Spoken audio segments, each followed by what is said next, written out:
Good morning, this is Airpost Creations 2021. This is my Shaman Oracle reading for this new week.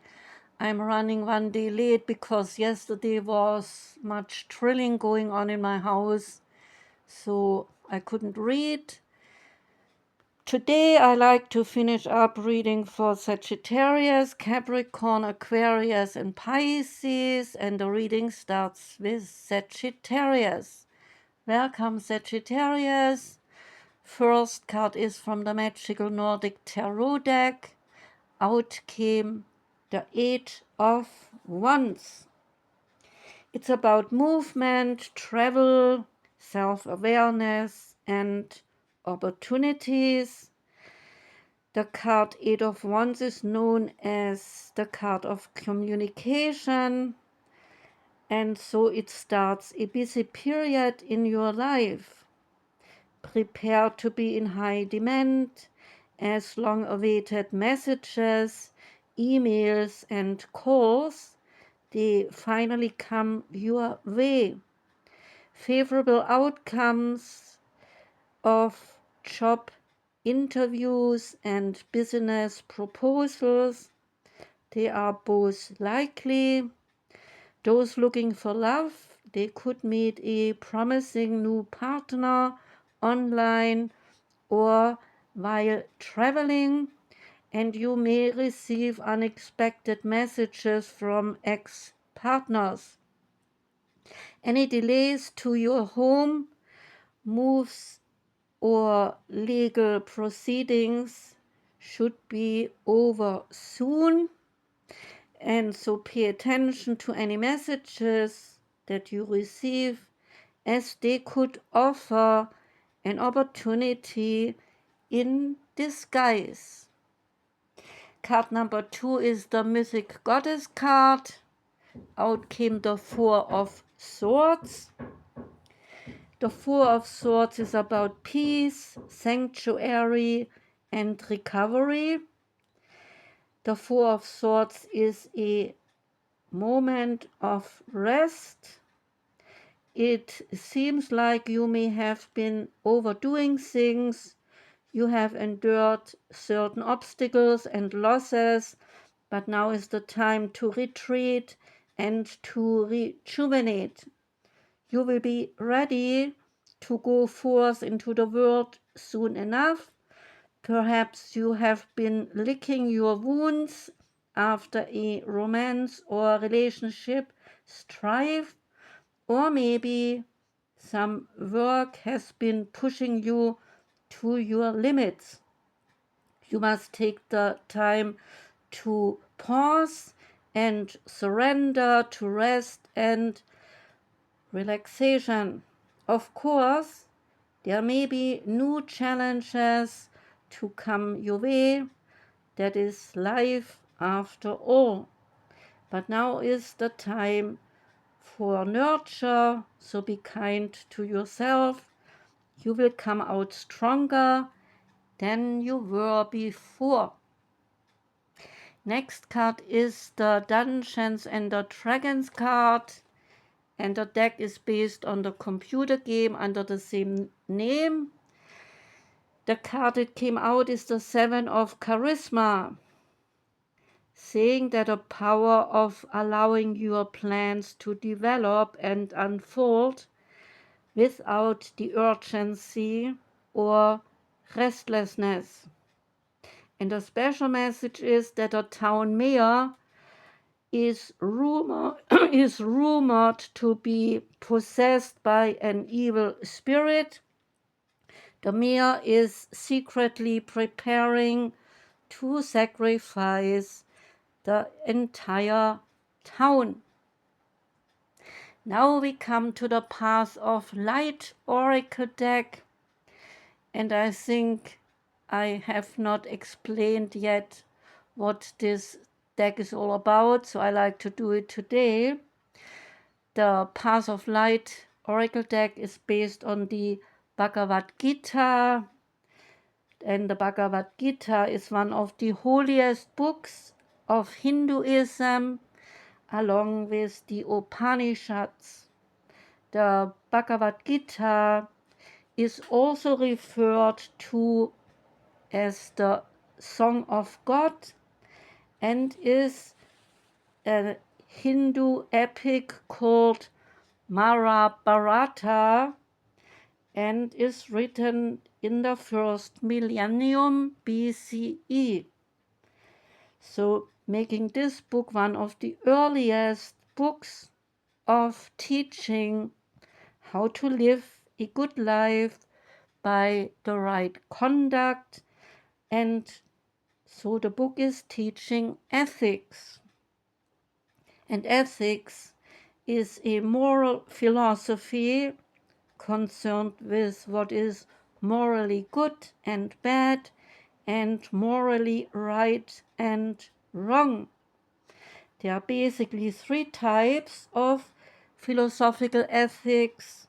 There is meta ethics, there is applied ethics, and there is normative ethics. And easy examples of ethics, there are to refrain from rape, stealing, murder, assault, slander, and fraud. So metaethics is the philosophy of language. Language is central, explaining and giving better understanding of definitions such as right and wrong in this world.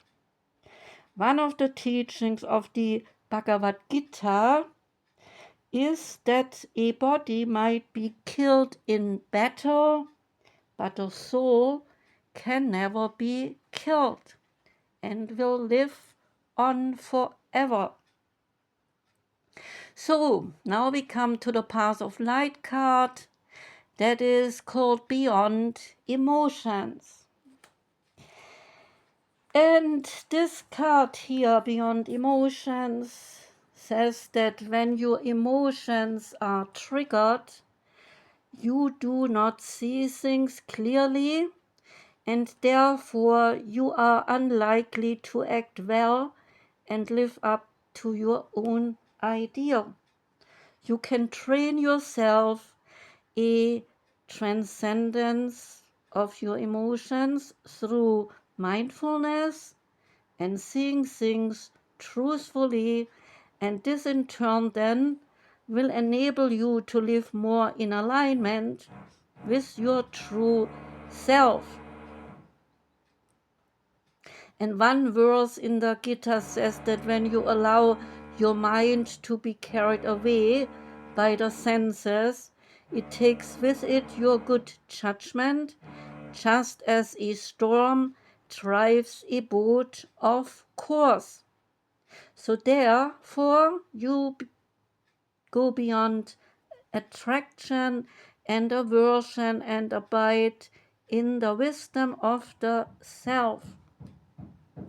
We all know how we would like to be, how we would like to think and act in the world. So this vision is our inner ideal. It is the self calling to us about our true nature and capacities, who we are and who we could be. So when our mind is in equilibrium, we experience peace and we act in harmony with our vision. We live out our ideal, and this maintains our peace and creates fulfillment. This is the clear sky experience of the mind. Storm clouds are never far away, however. When the equilibrium of our mind is disturbed by waves of thoughts of positive and negative coloring, we tend to react in conflict with our vision, and we fail to live out our ideal. And this creates inner turmoil and suffering. This is the so-called psychological storm. Now the drilling starts again. It is essential to realize, however, that we are not completely helpless. We do not have to be subject to our emotions. We can actually develop the ability to dissolve and transcend them. And this is because emotions do not just arise independently of stimuli. They are produced as a result of our thinking, as a consequence of the way we see things. So every time we see something as more positive than negative, or more negative than positive, we create emotions. Our emotions let us know when we do not see things clearly, when we are distorting the truth and misrepresenting reality. So our emotions are positively or negatively charged energy that needs to be dissolved and equilibrated. Interestingly, if we allow our emotions to arise and be felt fully, but without any attachment, holding on, or replaying, they will usually resolve themselves and subside from our mind like waves withdrawing into the ocean. So when the lower self and the ego take charge of consciousness, then we identify with the inner disruption. We lean into it, we stoke it and brood on it, fanning the flames of the emotional fire. We indulge our misperceptions and we feed them, give them power, and then become trapped by them. And in doing so, we lose connection to the true self and its wise equilibrium, and allow ourselves to be carried off course by thinking, saying, and doing things we later will regret. So do not allow yourself to brood and replay events that are triggering you. Do not allow yourself to be carried away by your emotions, and instead breathe and watch and stay with the feeling of the emotion. Do not think about it. The attachment and the ego's way of dragging you into the mud is where you will get stuck. So let the emotions have their moment, feel them fully, but without clinging to them. Breathe deeply and allow them to move through you. And if you prefer, you could do this same process while you're going for a walk. So the guitar advises that the fluctuations of the mind are primarily driven by attraction and aversion, what we like and what we dislike, which relates to what we value and what we do not value. Attraction moves us with lust, with thirst, cravings, greed, and envy. Aversion moves us with fear, frustration, anger, hate, and sorrow. So over time, we can work on decreasing our preferences, attractions, and aversions by reducing our judgments. As these forces diminish within us, so too will their ability to disrupt our consciousness. This in turn then creates more space to abide in peace and not be disrupted by the push and the pull of external forces. Furthermore, it teaches that to gain control over our inner state and emotions, we also have to train ourselves to be present in the moment. When we are not fully present, we switch over to autopilot and our actions they become unconscious. And when this occurs, our ego and its programming are in control rather than our conscious self. As a result, we will catch ourselves reacting in ways we rather would not like to act, in ways that are habitual and counterproductive. To avoid this, we must practice being mindful, practice breathing, and putting all your attention on whatever you are doing, and remove your awareness from your thinking and be here now. The more you are able to do this, the more you will act in accordance with your true self and your true desires, and the less you will be controlled by your emotions. Next card is from the Nature's Whispers deck. Out came Let Love Be Your Beacon. And the message is to lead with love. When you enter into a new situation, see love paving the way. If it is a tense situation or a work environment, do a visualization exercise of filling the space with bright, beautiful love for everyone involved, including yourself. Acknowledge what is going on and be willing to change how you are approaching this. Communication will be harmonious and you will have greater prospect to create what you are looking for. So focus on the light within you and imagine this light shining out of you. Your inner light will permit you to see the world with new eyes and learn new things every day of your life. And the last card is the Oracle of the Birds card. And out for you came Ba.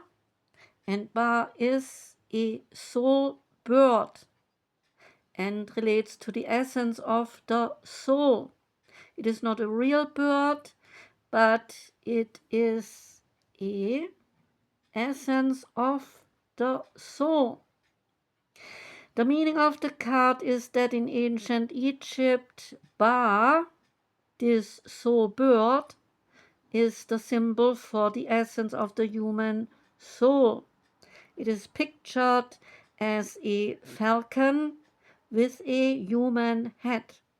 It represents the personality, the spiritual manifestation that leaves the body at the end of life and is an integral part of each person's individuality.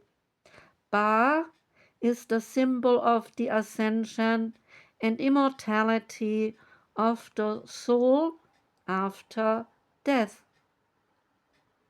So the magic feathers want to say to you, I am closely intertwined with you and being shaped by you and your experiences in your sacred life on earth. What constitutes your personality, your individuality? What makes you unique? Is it your warmth, your humor, your charm, your kindness, your helpfulness, your striving for higher goals? All those traits that make you this beautiful, unique part of creation become an internal part of you, a part of all of us. So see yourself in all your greatness and all your beauty, and accept life for the precious gift that it is. More meanings to the card are that it relates to the essence of the soul. It is the wanderer between this world and the afterlife, and it is the symbol of rebirth. See this affirmation: I am a spiritual being having a human experience for a period of time, and as a spiritual being, I have access to all levels and dimensions of being.